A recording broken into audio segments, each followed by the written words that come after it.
Good evening, everyone. I think it's been a long day for a lot of people, so let's get the show on the road. Welcome to Reboot the Earth, Rome, final pitch.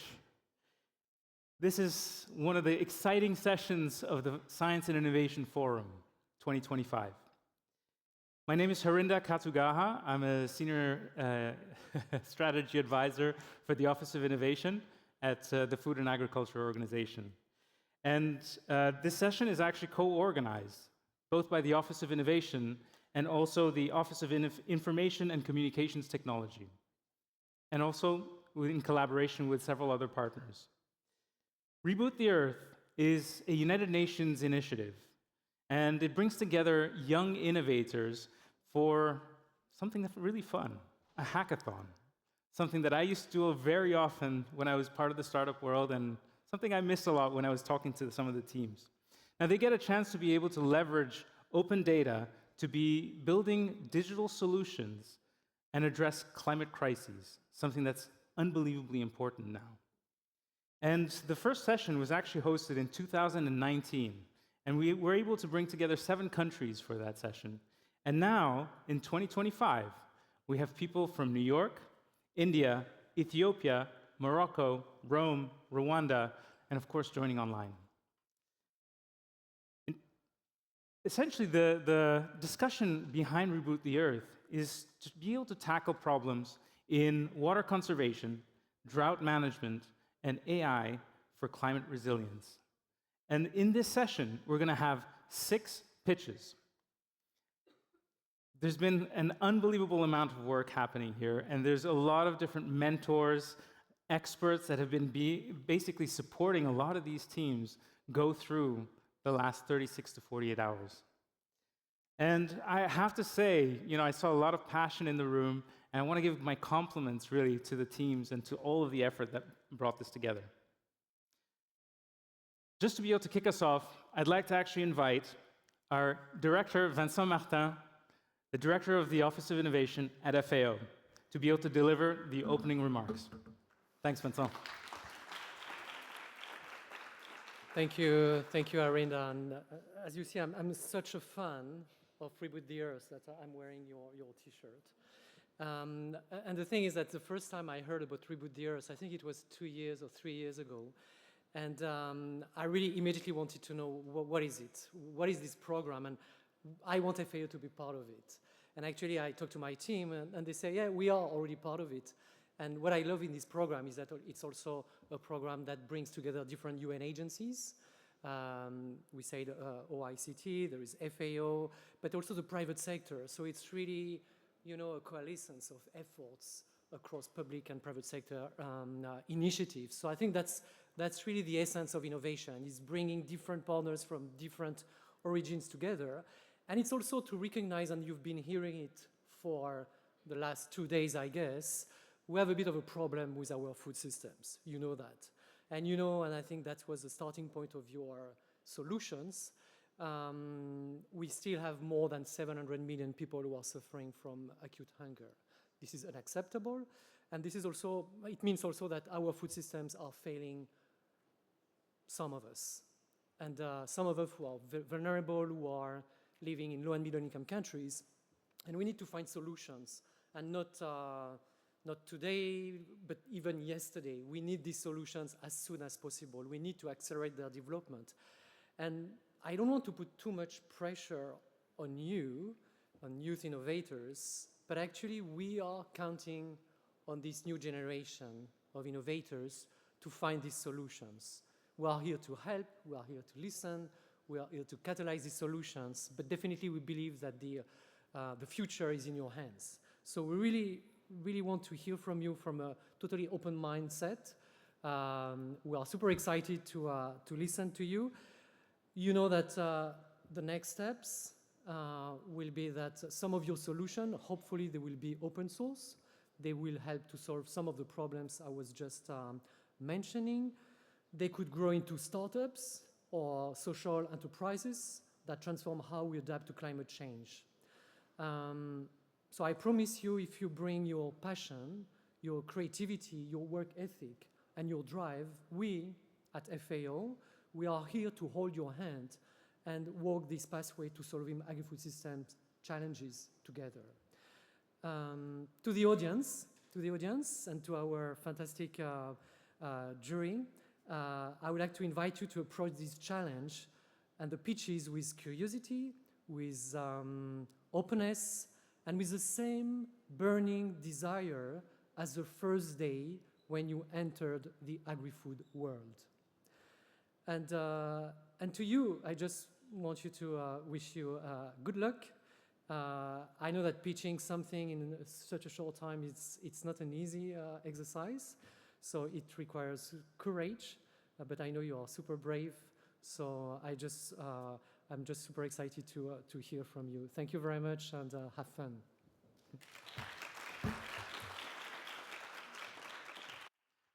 Thank you, Vincent, for your inspiring remarks.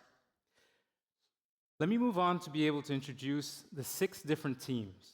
Their names are Base 12, Crop Connect, Hack for Harvest, Hackriculture, Terra Vita Hackers, and UCrop. And I'd also like to be able to introduce our lovely jury, starting with Basil Daher, who's the Director for Sustainable Development at the Texas A&M Energy Institute. Michael Duggan, Director of Solution Engineering for the Salesforce Solutions team, dedicated to the United Nations and the World Bank Group. Giuseppina Miuli, from CIH-EAM Bari. Professor Longbao Wei, Chair Professor of Applied Economics Agribusiness, Director of Food and Agribusiness Management Institute at the Zhejiang University. And Henry van Bergestein, Senior Innovation Officer at the Office of Innovation at FAO. Now, we're about to get started, so just to give everybody a quick context, the teams have been working for 36 to 48 hours straight. So take that into account, because they're going to bring some really wonderful energy to the stage.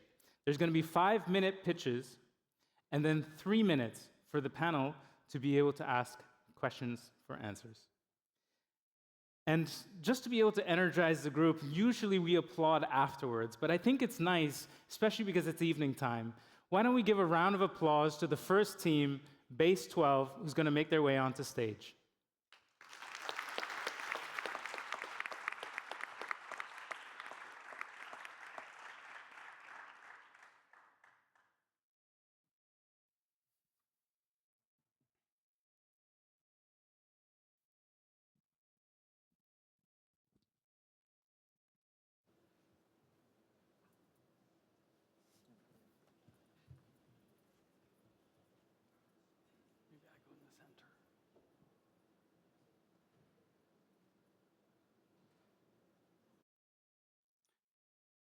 All right, thank you very much for the kind introduction. We are Base 12, and we're here to present our app, Irigo. I don't have a clicker, so I don't know how to change my slides here. Does anybody have a clicker for me?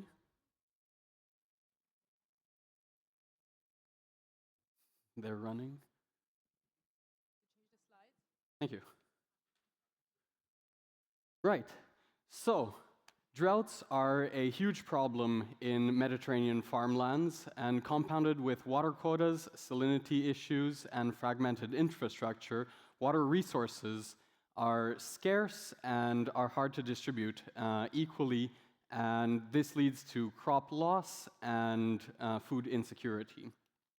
We aim to solve this through our app, Irigo, which puts farmers front and center and tries to be the least invasive app possible. So we don't want to burden farmers with excessive data entry. And as you can see here in a demonstration, a farmer would just have to outline by tapping the screen. They outline a field of interest, and we will give them immediate AI-driven irrigation recommendations. How this would look. In a first screen, we just enter the field name, we choose a crop type, and if available, we can input soil properties, so soil type or salinity measurements.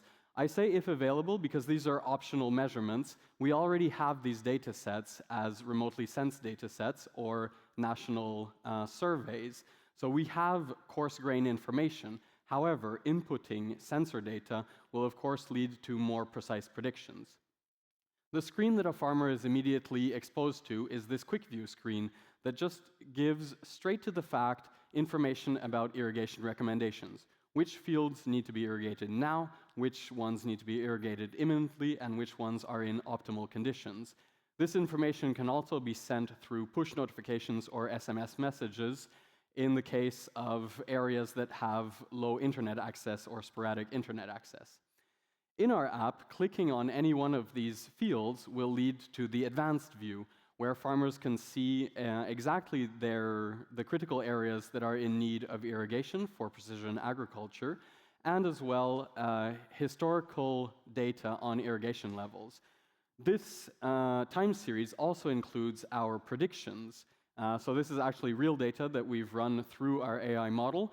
Now, having done this for 2 hours, obviously the predictions aren't super accurate, but we're hoping that in 2 more weeks with more training, we will have more accurate recommendations. Finally, we have a water cost tab that indicates that is hooked up to local water authorities that will indicate a forecast of regional demand of water.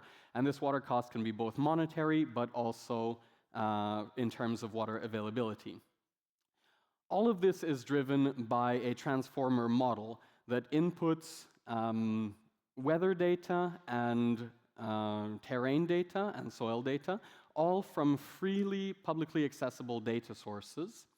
And this can be fine-tuned with the farmer's user input, but as I've mentioned, the fine-tuning is not necessary if the farmer doesn't have that information or doesn't want to upload it.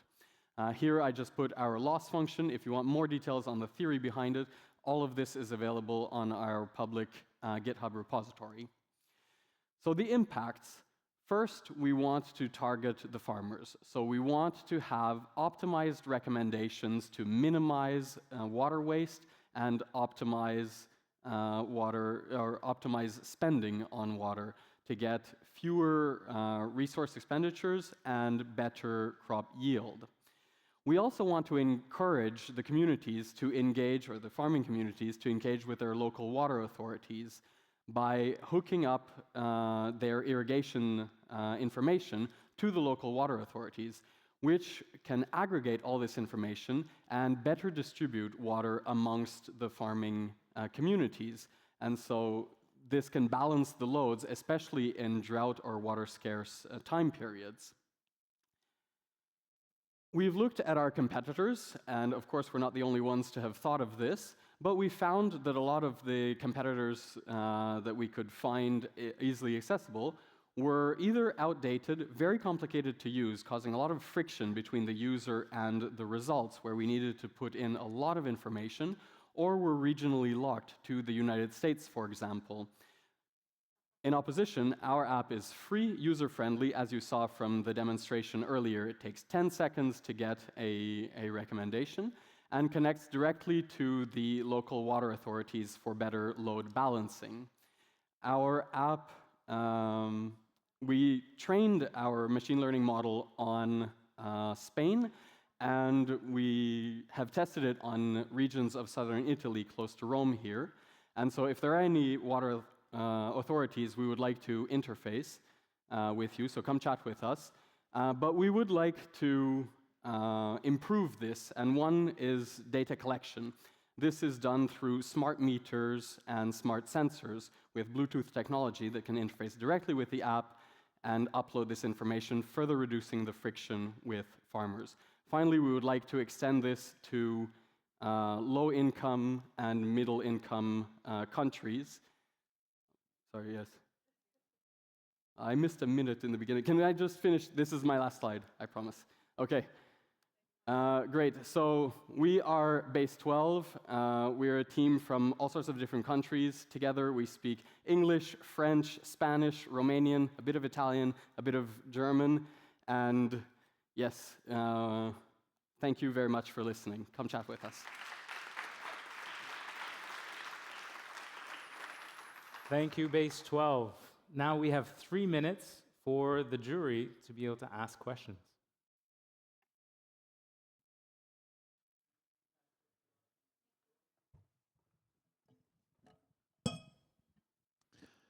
Hi, Michael Duggan from Salesforce. I've got two questions, if I might. One is that the initial app doesn't seem to require much, if any, input by the farmer. So you could almost automatically just send the data to them. So what's the hook there in terms of getting them to interact with it and use it?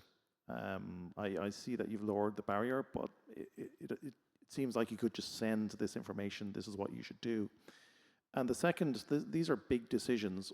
Why would a farmer trust this app? Because, first of all, yes, we have data, for instance, for the salinity of the soil, type of soil, like many other mineralogical information that could be relevant.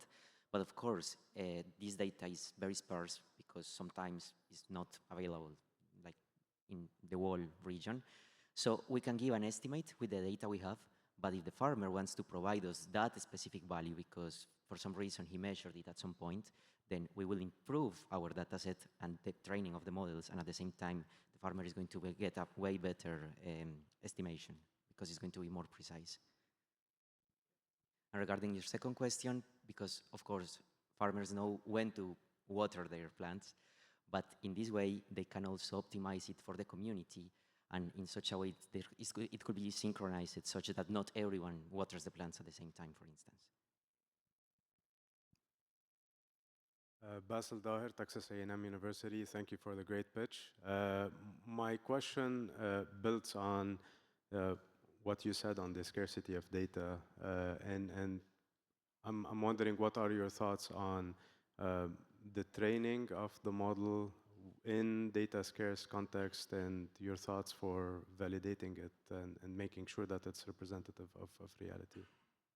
So first of all, transformers-based architectures are pretty prone to overfitting, right? So we need a pretty large data set to be able to have a robust estimation.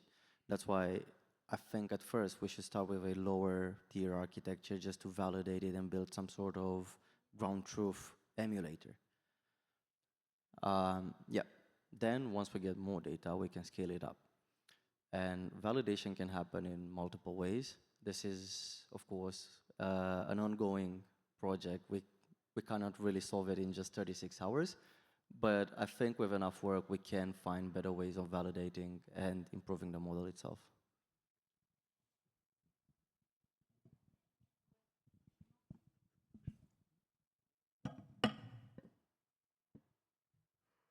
All right.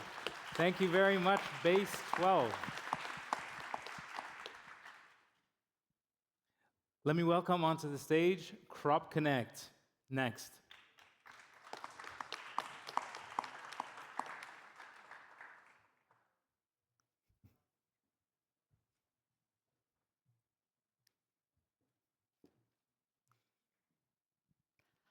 The sky used to tell farmers everything they needed to know. When clouds darkened, they prepared the field. When rain comes, the soil would go back to life. But right now, clouds come late or don't come at all. In Thessaly, Greece, a farmer named Yanis is standing next to his field. The field is cracked and pale. The rain he counted on having has been missing for 45 days. His crops are fading, and water from the local reservoir has nearly run dry. It doesn't have internet or a smartphone.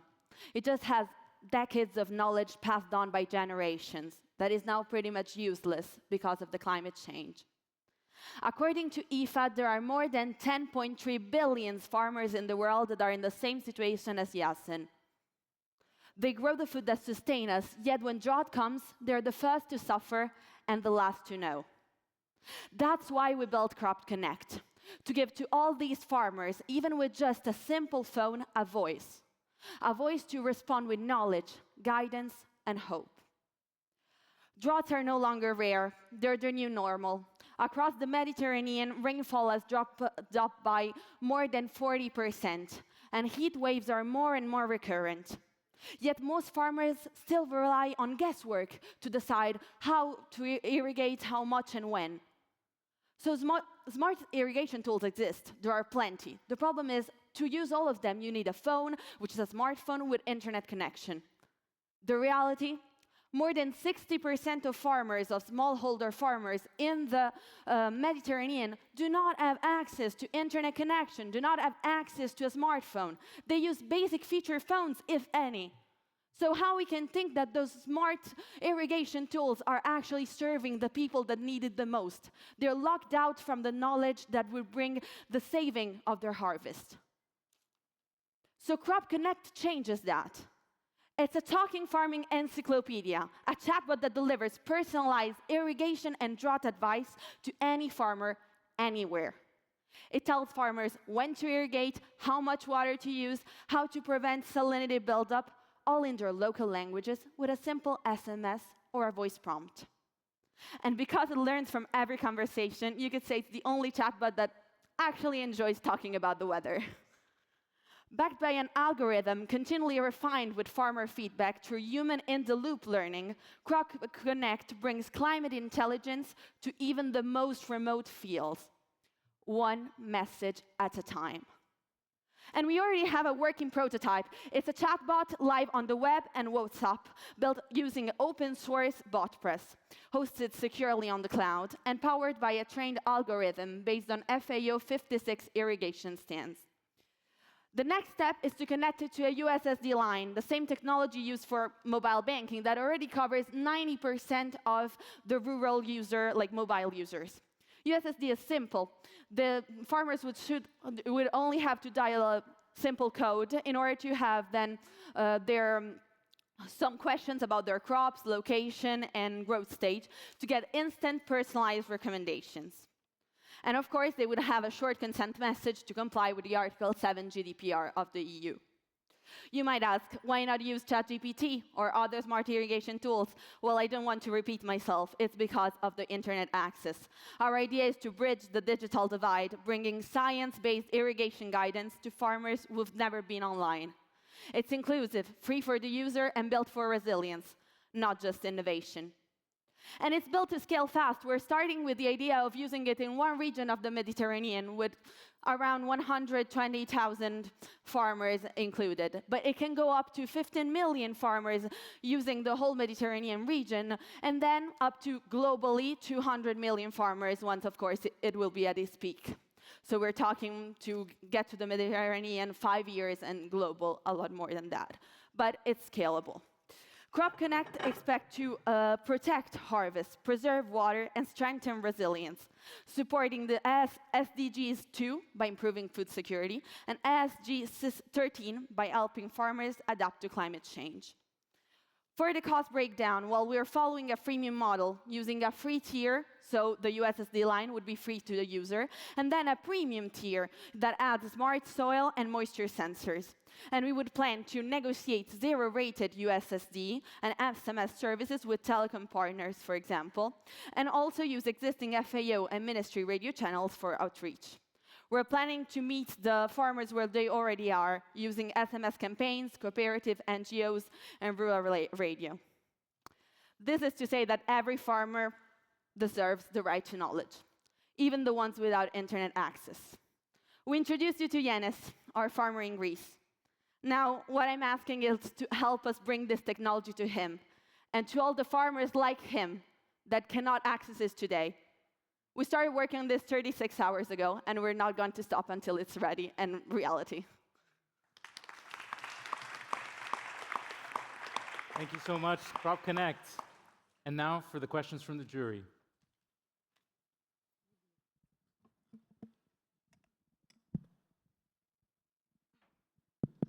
Hi, thank you for sharing your idea. I would like to know how it works if I'm a farmer and I send a message, I need to pay, and also for your system, who is gonna pay?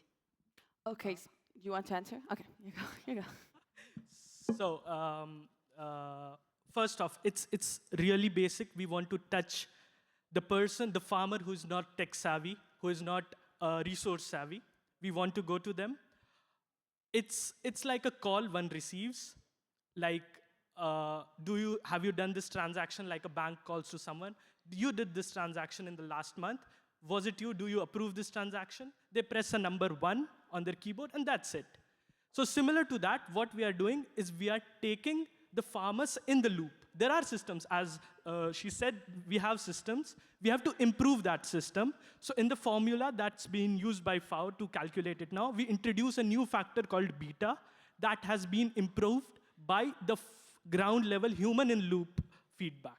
So in the beginning, yes, we are on WhatsApp because we need to collaborate with telecom companies in order to have a call coming to the phones. But yeah, we are really looking forward to grow it, as we said. The idea is for the USSD line to be completely free for the user, and the cost to be a partnership with a telecom line that would do it for its CSR division, and also partner with different local lines in order to have the smallest cost as possible and to cover it with the premium tier, which would be paid by the user as well. Thank you again for the great pitch. My question is about the trained algorithm you mentioned. I'm just curious to learn more about the back end of this. And I'm also curious, since you said it's offline, how does it learn and improve and maybe connect with others? So the data acquisition, that's offline, but it comes to our cloud. From that cloud, it comes to the algorithm, expanding on the algorithm. Right now, we are not using machine learning. We are not including artificial intelligence, but we are looking forward to it because we don't have enough resources, neither we had enough time. We are looking to expand to that. But right now, what we are doing is we are violating the formula FAO uses, using the other physics, the equation that has been set up, and as I said, the beta factor that has been introduced to it with the help of human in loop correction. And that's how the thing works. Honestly, it's quite accurate. Like, we are still not 100% accurate for sure. We are around 80% with like an inaccuracy of 10%. So yeah, but with machine learning, it will definitely be improved. Okay, thank you very much to Crop Connect. And the next team, Hack for Harvest. Can I call you onto stage, please?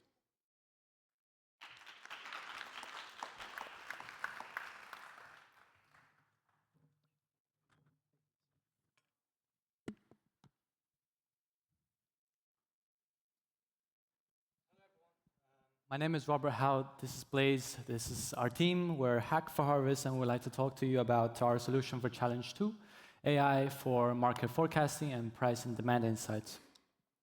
So, crop price volatility is a huge threat to farmers' livelihoods. Fresh produce growers face an extreme version of this problem because their vegetables and fruits spoil very quickly. So once harvested, they're forced to sell at whatever price that the market offers.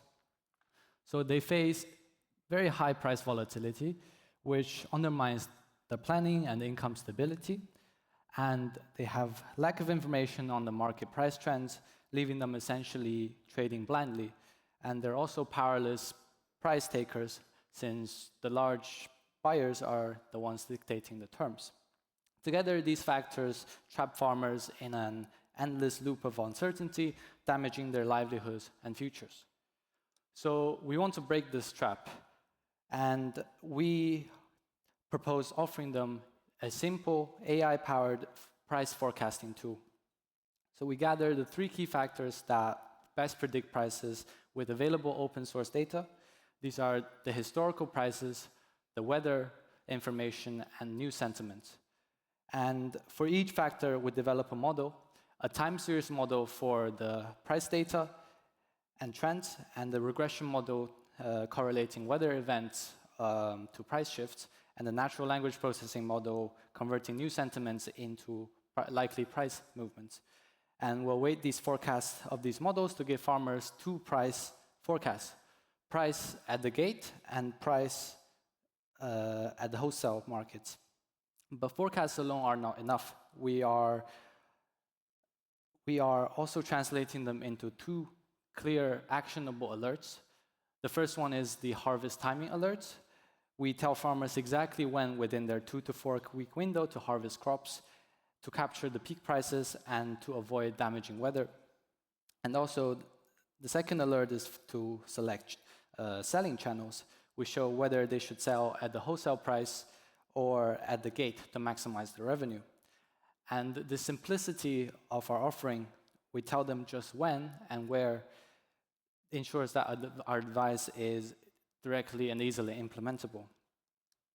So our solution is not inherently new. There are existing web-based price forecasts that are available out there, but these are built mostly for enterprise buyers, and the data is technical and overloaded with details, so it's very hard to use unless they have technical expertise. But the farmers need something very simple. They want just the essentials with no details in clear language. And that's why our solution is a very easy-to-use app made specifically for them. And instead of complex dashboards, we deliver only the key information that they need to act. And we also send them push notifications to remind them. So we foresee our tool to have value on two key pillars. First, by giving them knowledge of the market, we give them the confidence to plan, reduce panic selling, and potentially the power to negotiate better deals for their products. And by giving them actionable guidance, we allow them to optimize their harvesting time, sell strategically, and mitigate weather risks and ultimately improve their livelihoods. I'll continue with the scalability. So our solution is designed to scale seamlessly from smallholder farmers to national agriculture networks. We also include through the strategic partnership and digital infrastructures. We collaborate with local farmers, with groups from 50 to 100 farmers. Then we integrate more farmers as time goes. And then we engage tech providers and telecoms to expand digital access and reduce data costs.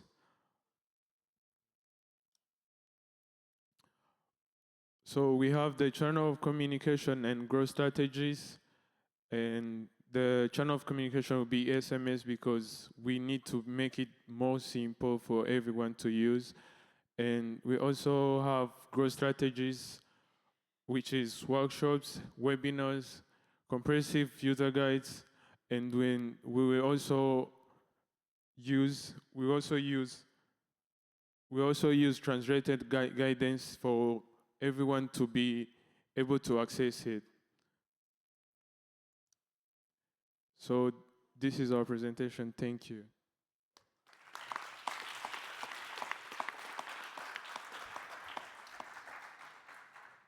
Thank you very much. And now for the questions from the panel.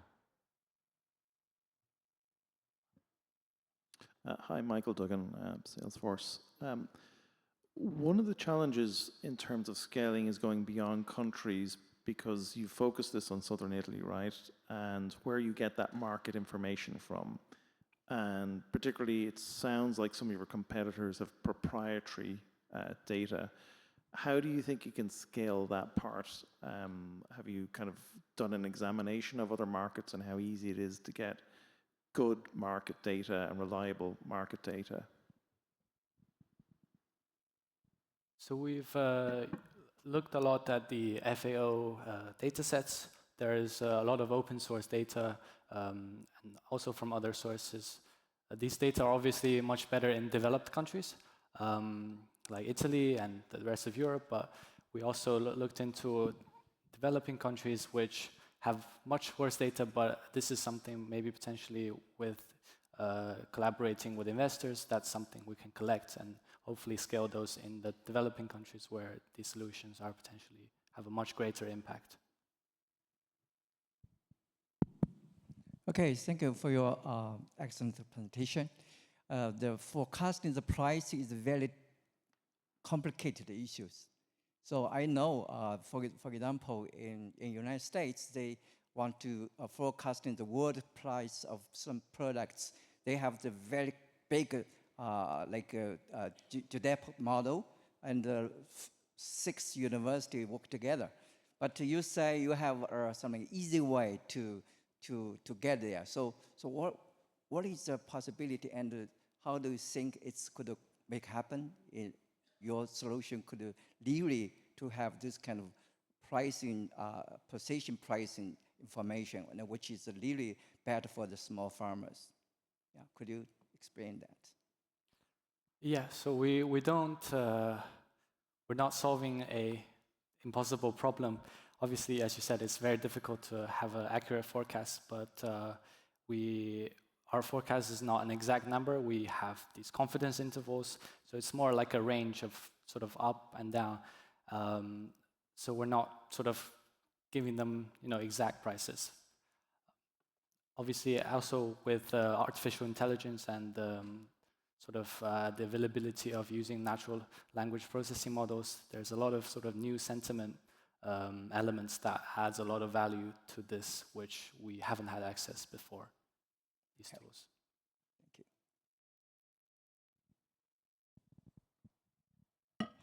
Okay, thank you very much, Hack for Harvest. Thank you. And now, if I can call Hackriculture, our fourth team, up to the stage.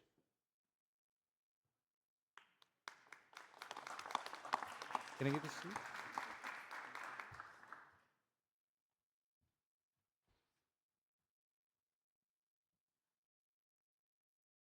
Hi everyone, we're Hackriculture and this is my grandfather.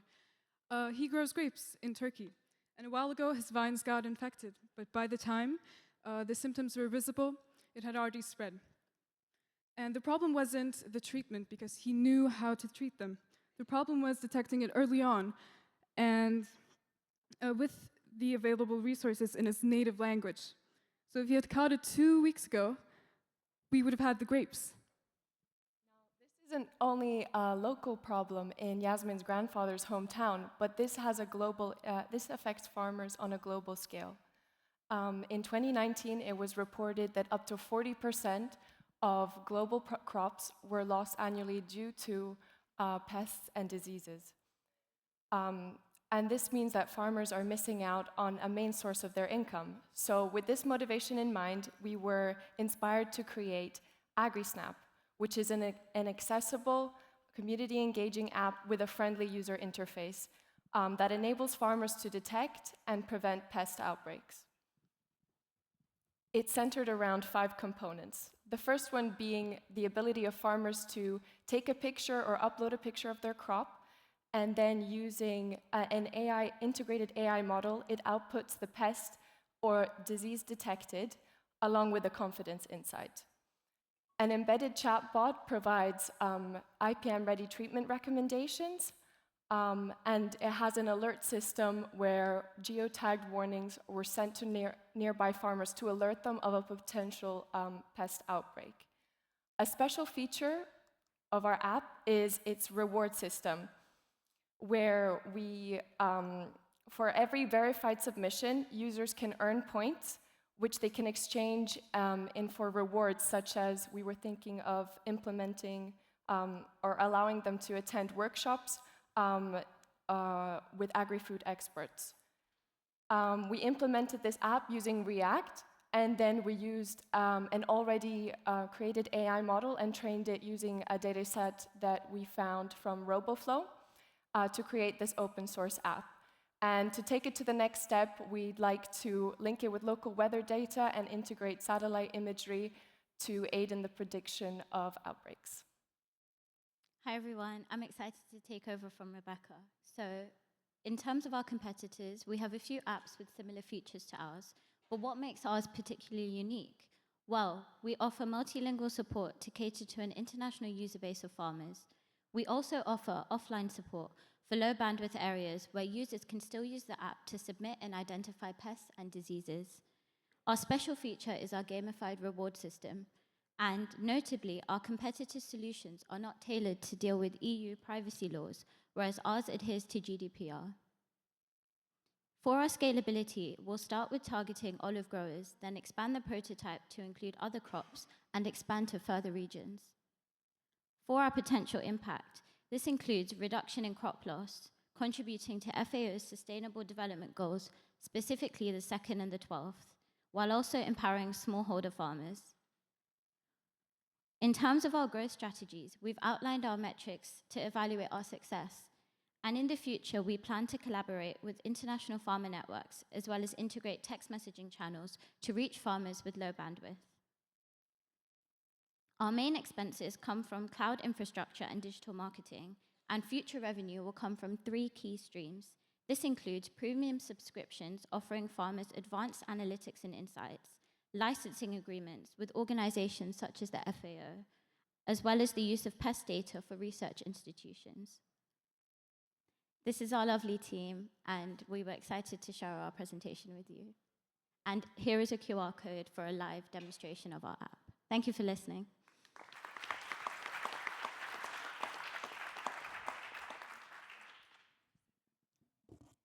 Thank you very much. And over to the jury now.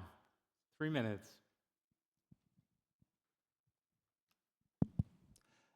Thanks for the presentation, and you can see you did very good research on the problems and also on what's already available, so great job.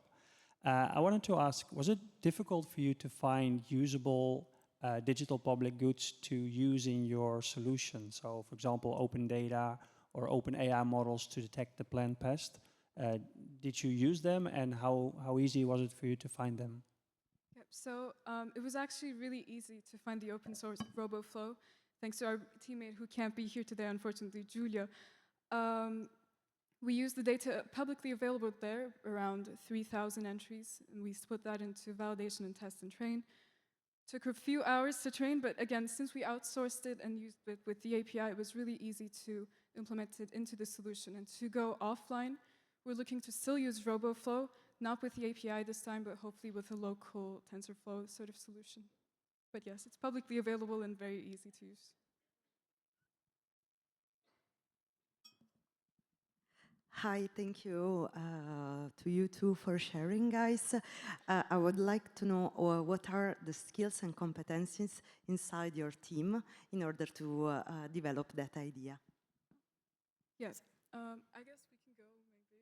Yeah, sure. I am enrolled in an AI-focused bachelor's degree along with management, so how to integrate AI in the business world. I'll speak for myself and Giulio, who can't be here. So we're both in the same degree for management and computer science at Lewis. He has graduated from the 3rd year, and he's in the master's for it now, and I'm in the 3rd year of it, about to graduate.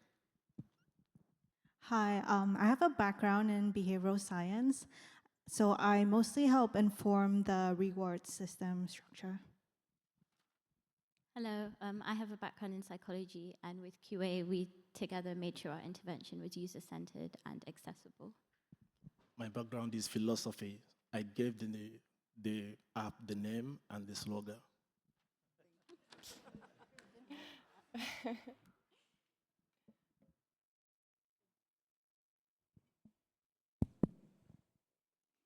Okay, thank you for your good presentation, because it's a really good idea.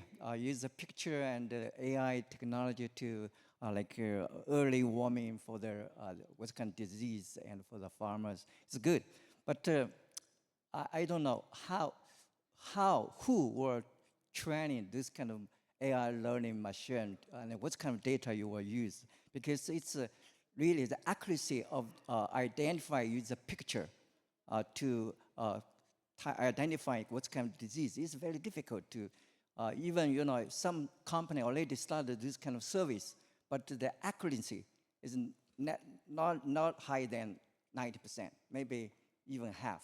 Yeah. Yep, so how to solve the problem? Really quickly answer that.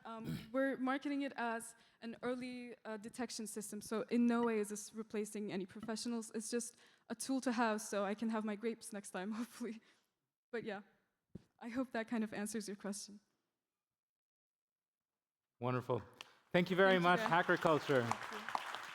Thanks. Can I call on Terra Vida Hackers as the next team? Good luck. The clicker, yes, thank you, Arinda. So far, so good. Thank you for bearing with us. Good afternoon, evening. My name is Carlotta Costa, and today I'm honored to actually be joining the Science and Innovation Forum in representation of a wonderful team called Terra Vita Hackers. Terra stands for Earth, and Vita means life. So this is really what we set to achieve, to contribute to the food security issues that we have worldwide, and also enhance the resilience of farmers, who are the major actors in this whole ecosystem. So going to the problem, what we have found by doing also research with first-hand farmers interviews is that they face climate change, soil degradation, pests and diseases as general challenges worldwide. However, if we go one step closer, this comics hopefully is going to make you smile, but not laugh. So at the first side, we see my own knowledge is held hostage by bad data. This really means that fundamentally, farmers know what they're doing. They have knowledge, intergenerational knowledge. However, with the data changing, with constant evolution of variables that they cannot foresee, they cannot make informed decisions. And that's where we will come in. I will explain how. Secondly, I can't risk big changes because one crop loss means my family is hungry. This is another pivotal problem. There is risk aversion because we're talking about aging population worldwide, who is, of course, not very prone to taking risks with innovative technology, for instance. And we try to mitigate that as well. Lastly, the other first-hand experience that we got yesterday morning when interviewing farmers was that they really feel like they're losing money because they don't know what to spray and when to plant, maybe. Not because they lack the knowledge again. This is maybe an assumption that is wrongly made by a lot of technical providers, but more so that things are changing. And it's the market volatility, etc., is actually exacerbating these issues. If we move forward, our solution called the Field Advisor is really a voice-first empowerment tool, meaning the farmer can speak to their phone. It's hyper-local climate de-risking tool, meaning completely customizable to a given geography, if not the specific farms and plots. Then we designed it together with the farmers, which I think is a principle that always needs to be abided by when considering the user-centric vision that we have. And it's an economic viable focused product, meaning it helps farmers to actually move away from what is not being productive for them. And lastly, is based on digital public goods. This is an example of how it would be working. Let's say we got one of the similar pests and diseases mentioned before. This is a farmer taking a picture with their mobile app showing that the olives have been affected by the olive fruit fly. So the app is actually interacting, is asking, do you want to tell me more? Maybe how many trees you can see in your farm that are being affected by this? Or would you like to get suggestions? Would you like to get actual data-driven recommendations on what you can do now to mitigate the pests? On the right side, you can see other examples of how you can interact as a farmer with the mobile app.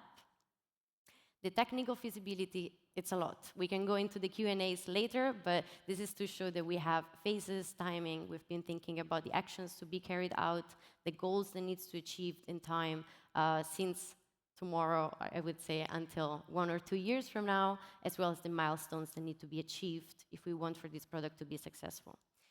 Scalability and relevant KPIs are also connected to that, growth strategies as well, and moving on to what is already out there. We do not want to reinvent the wheel. We want to tap into existing data sets, existing solutions to empower farmers with our solution that is scalable, constant learning AI model, agentic AI.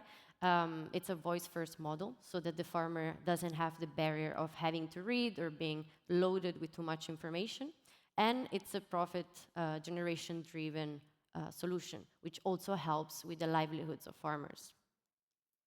These are the benefits that are stemming from the comics that I mentioned before. So higher profitability, so ensuring that they're really making the right informed decisions to get to the end of the month and have ends meet, be resilient against climate risks, and of course, accessing agronomy knowledge out of their pocket.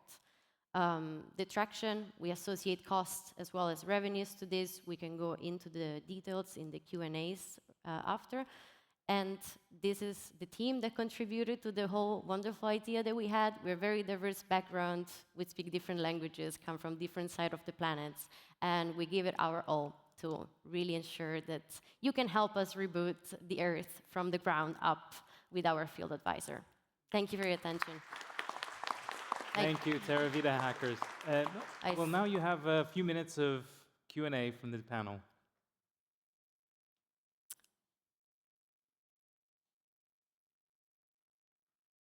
No questions. Is that bad or good? Excellent presentation. Thank you. You mentioned at the beginning it being hyper-local, and I'm just curious, in your definition, what defines a local context as part of your philosophy and background? Yeah. Yeah. So the challenge that we had was really to work on land suitability and the climate smart variety and crop recommendations. So the idea is that the farmer is speaking with the AI agent, and so it can learn from it. So of course the GPS on the phone with the mobile app will give the soil analytics, the climate related information, the weather conditions that are all part of that contextual, let's say, farm. But the farmer per se will know better than any GIS or any kind of data set we want to contribute the LLM with. So in that way, I think it's very important to make it as local as possible with a tailored approach that comes out from the continuous learning of the backend LLM connected to it, if that answers the question. Great. Do you see any also factors that might be attributed to the farmer themselves and maybe their technological capability or capacity in certain areas maybe contribute to that context as well? Yeah, so when we prompted the initial LLM, the idea was really to put the assistant in the apprentice kind of seat, whereby the farmer is the expert. So he's always going to be put in a position where he's not undermined, so that I guess from a neuroscientific standpoint, is feeling more confident to share. And that's how the AI actually learns. So I think the more there will be questions and answers, the more the information that will be available. Thank you. Guys, if you want to contribute, go ahead, steal the mic. Okay, and to add to that, because the bot is conversational, it's quite personal with the farmer, so it's more like a two-way thing. The AI bot is learning from the farmer, while the farmer is also learning from the AI bot. So it's not just like a garbage in, garbage out, so it's more like an exchange of knowledge. Yeah, thank you. Hi guys, thank you also to you for the presentation. In this relationship between the farmers and AI, how do you see the role of the agronomist? Maybe also the new role of the agronomist in that relationship. Okay, one of the major role of the agronomist, because it's an LLM, so it's going to be fed. So the agronomist does more of like a backstage work, hand in hand with the guys, the tech guys that will be putting up the LLM together. So that's where the agronomist comes up. And also, because the app is going to have like a support, it's something that's going to be updated, it's not going to be obsolete. So we're going to have, because it's going to have like a feedback on the app. So periodic checks to update and upgrade will come up. So once there's a need to update and upgrade, depending on the specification and the needs of the farmer, that's going to be implemented. So the agronomist is not eliminated from the picture. Instead, the agronomist is a very important factor, is an integral part of the app. Thank you so much. Thank you very much. Terra Vita hackers.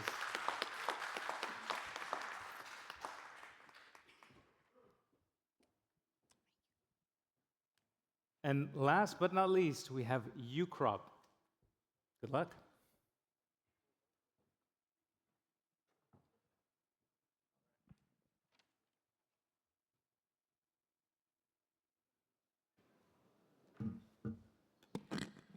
Alrighty, good evening, everyone. We are UCrop. My name is Miguel Diaz, and we're here to present to you an AI-driven irrigation optimization platform. This is designed to help all farmers across the world once we optimize it to be worldwide.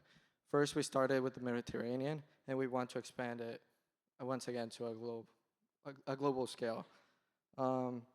This is going to help farmers use less water, grow more food, and adapt to growth, risk, and droughts altogether. Perfect. I want to start with some facts. On average, farms across Europe spend about 50,000 to 200,000 euros per year, which is a lot on water alone, right? We also found that in Italy alone, farms waste about 40% of the total irrigation, which, when you think about it, it's almost half the amount of water they use. If we're able with this app to bring those numbers down, that's almost half of the total water that they use, which would help not only the farmer and their pockets, but the world and their water supply, right? We also found that over 65% of farms lack tools, which help know and set up irrigation systems, which is the main way that they lose all this water and all this money, right? We are focusing on irrigation management, right?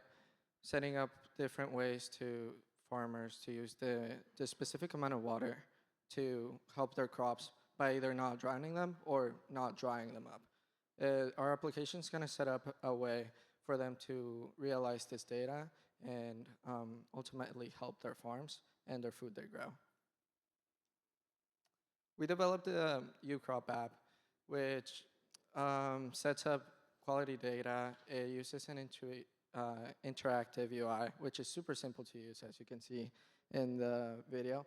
You are able to choose this, certain crops you can use, the time of the crop that is being planted. If they're struggling, they can see if they planted it sooner or later.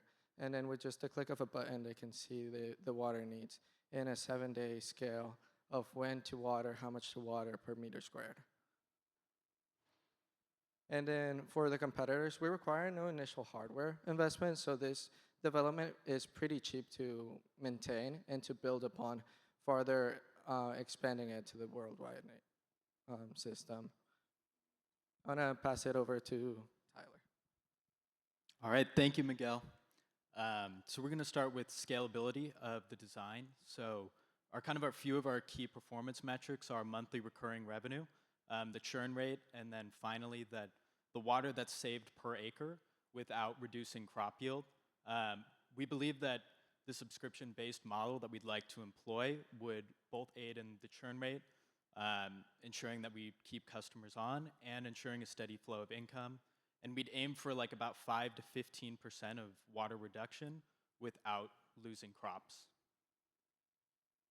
Now, the potential impact of this is both to reduce water consumption across the board, saving money both for farmers, and then also by doing specific targeted, it not only prevents over-irrigation of crops, it also prevents under-irrigation.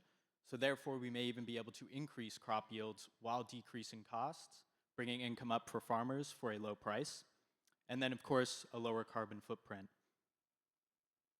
Finally, for some growth strategies, we were thinking about partnerships, potentially with agricultural cooperatives or hardware manufacturing to ensure that we have high quality, sufficient data. Also, integration with sustainability programs. For example, like Farm to Fork would be a great for like expanding to new markets and reaching new customers. All from Europe to across the world.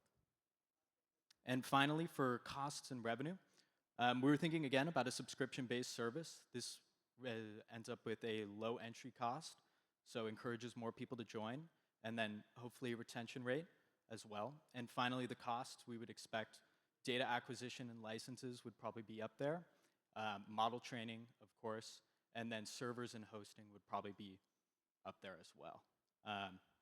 Thank you so much. That is UCrop. And now I'll hand it over to them for questions.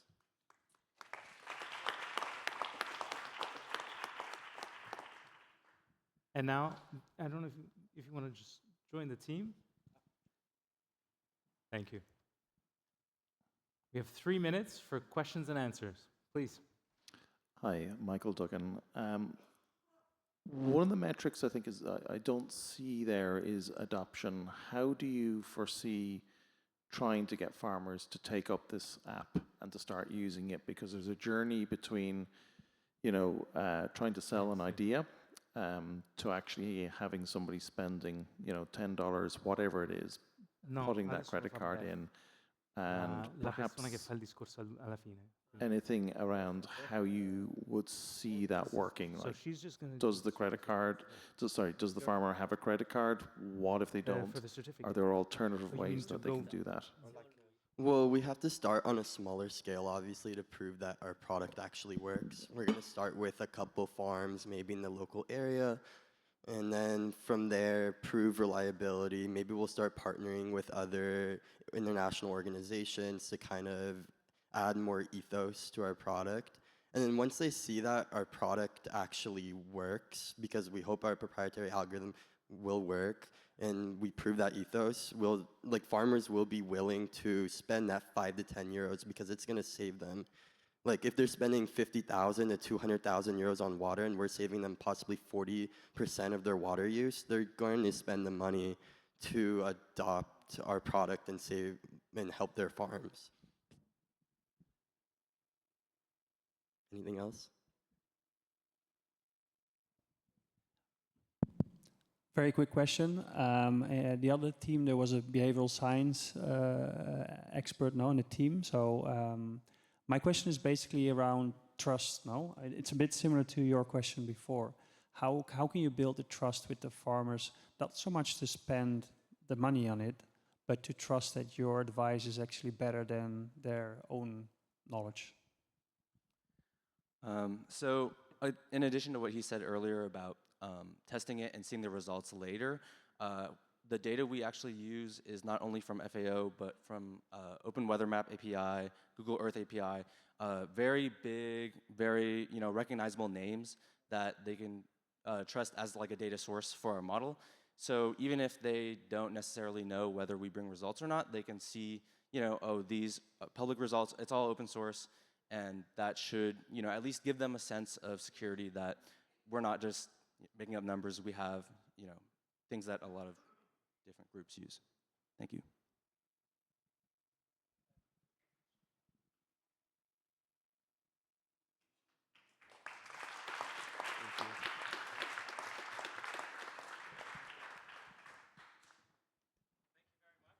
To you, Crop. And now we need a few minutes to allow the panel of jurors to be able to deliberate and vote.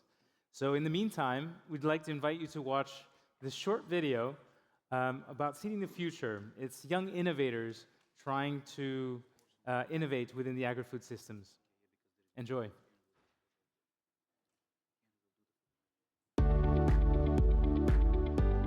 From Kigali to New York, from Hyderabad to Rabat, Reboot the Earth 2025 has taken innovation across the globe. Over the past months, brilliant minds have come together to tackle climate change, food security, and sustainable agriculture, and the results have been extraordinary. In Kigali, Hinga Transit AI connected small-scale farmers to local drivers, reducing spoilage and optimizing transportation, a solution already making a real difference on the ground. In Hyderabad, AgriSnapp empowered women in livestock farming through smart AI tools, transforming accessibility and opportunity. In New York City, AgriForce advanced urban agriculture with AI-powered indoor farming solutions, proving innovation can thrive anywhere, even in cities. In Ethiopia, participants reimagined climate resilience and agriculture, creating solutions that could reshape rural communities and ecosystems alike. And in Morocco, Terra Optima combined AI, IoT, and open data to boost yields, save resources, and strengthen climate resilience, inspiring farmers and innovators alike. In Doha, Team Green Gold wowed judges with a real-time farm dashboard, AI-powered irrigation, and visual plant health analysis, bringing practical solutions to farmers worldwide. These innovators, working tirelessly over just 48 hours in each city, have demonstrated the power of collaboration, creativity, and technology. Their solutions are already making a global impact, and the journey doesn't stop here. All eyes turned to Rome as from October 13 to 14, 2025, the next chapter of Reboot the Earth unfolded at the FAO headquarters. During these days, new team tackled fresh challenges built on past innovations and brought solutions to life that have the potential to change the future of agriculture and climate action. With teams enriched by behavioral science insights and fresh perspectives, the Rome edition delivered even greater creativity, collaboration, and innovation, building on the momentum set by every city that came before. From Kigali to Hyderabad, New York to Rabat, Doha to Rome, Reboot the Earth celebrates the global power of ideas, innovation, and use-led action. The solutions are growing, the impact is expanding. And together, we continue the mission to reboot the Earth.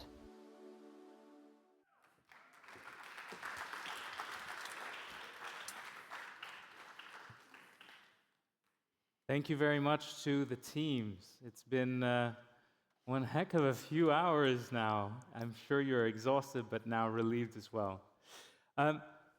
Before we continue, I just want to make sure that the jurors are okay on the ratings. Okay. Can I ask the team leads to come up here in order of your teams? Because we'd like to actually give the team your certificates of participation. Yeah? This is... Do you want me to comment? Tyler Simas. Oh, should I call everybody's name? Yeah. Tyler. Darren. So we'll just, if you can actually give all of them. And all of them? Yeah. To Carlotta. Oh, I see. Okay. Oh, you're all the different teams. Now I got it. Got it. Yeah. Yes, we'll do all. Thank you. Hugo? Hugo? Rebecca. Maria Vittoria. And Robert. Okay. Thank you. A big round of applause for the team. Thank you very much.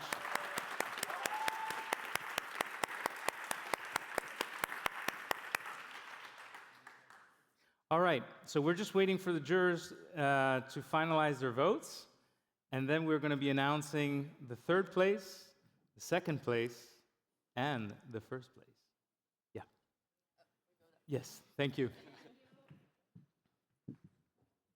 We'll just wait until they finish deliberating. The last minute calculations. I'm excited. I'm glad I'm not part of the jury because... it's a tough selection, right? Yeah, yeah. Uh-oh.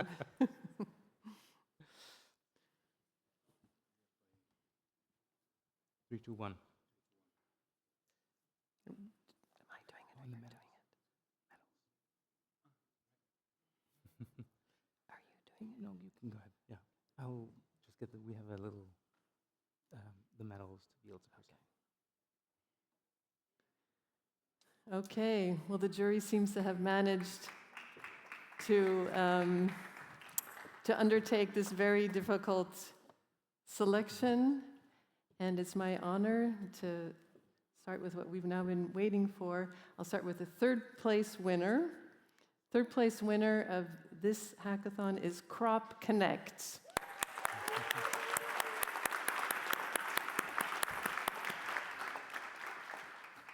Congratulations. Thank you very much. I don't know. Thank you so much. Thank you. Let's see if we all get in a photo Thank you. together. Thank you. And it was 36 hours. If we get more time, we'll be in the fields. Thank you. Congratulations and thank you. Okay. Thank you. Thank you. Next. And now.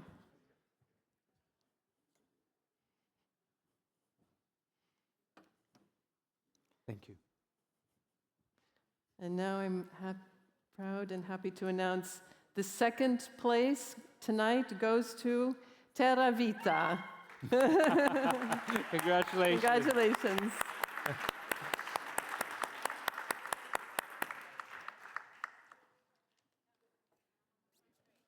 Congratulations, Terravita. Very well done. Thank you. Thank you, jury.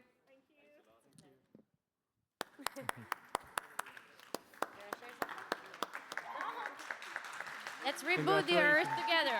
Yeah. Thank All you. right. Thank you. Congratulations.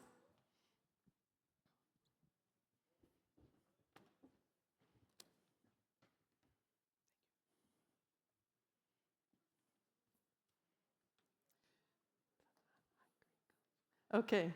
Okay.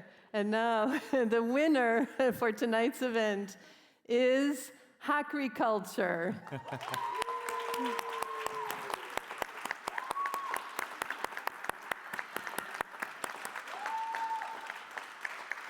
Woo-hoo!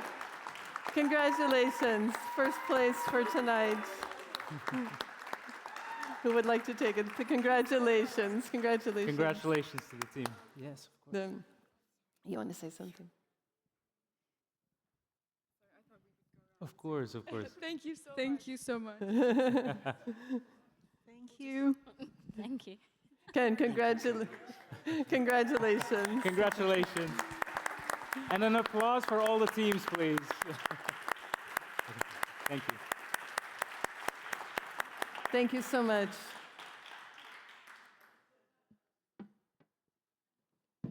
And I'd like to also invite our Dr. Beth Crawford, Chief Scientist, Acting Chief Scientist, over to you, Beth, for the closing remarks. Okay. Thank you. Thank you. Thank you so much.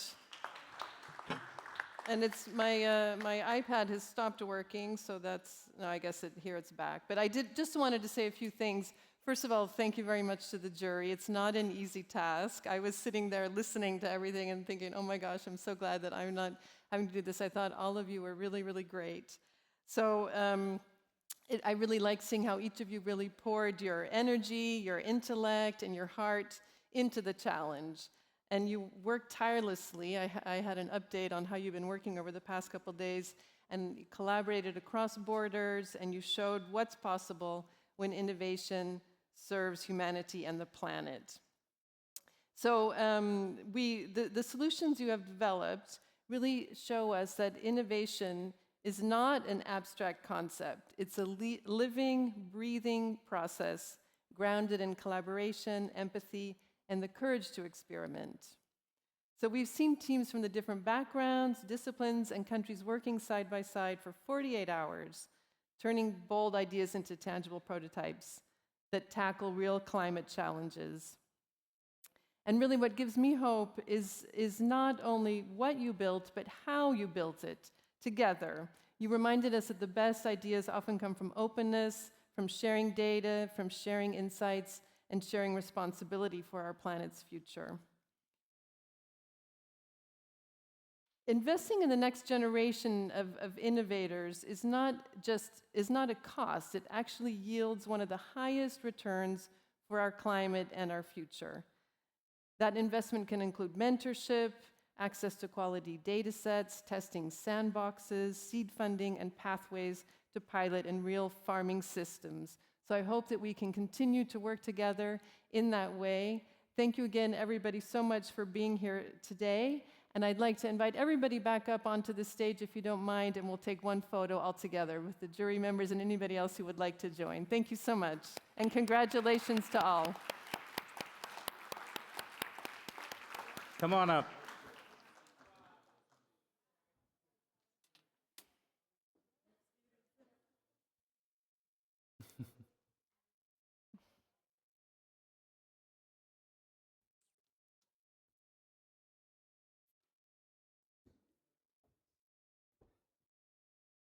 You guys must be tired, huh?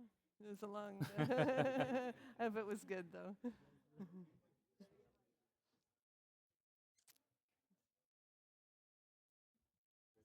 We can Thank you very spread much. out.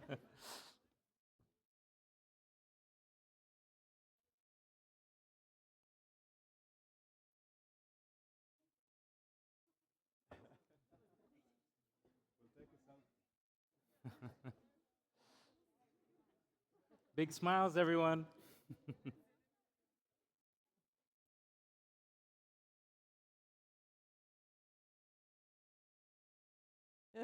Come quickly. Okay. And so we don't actually have an official photographer, so I hope that these people come, good.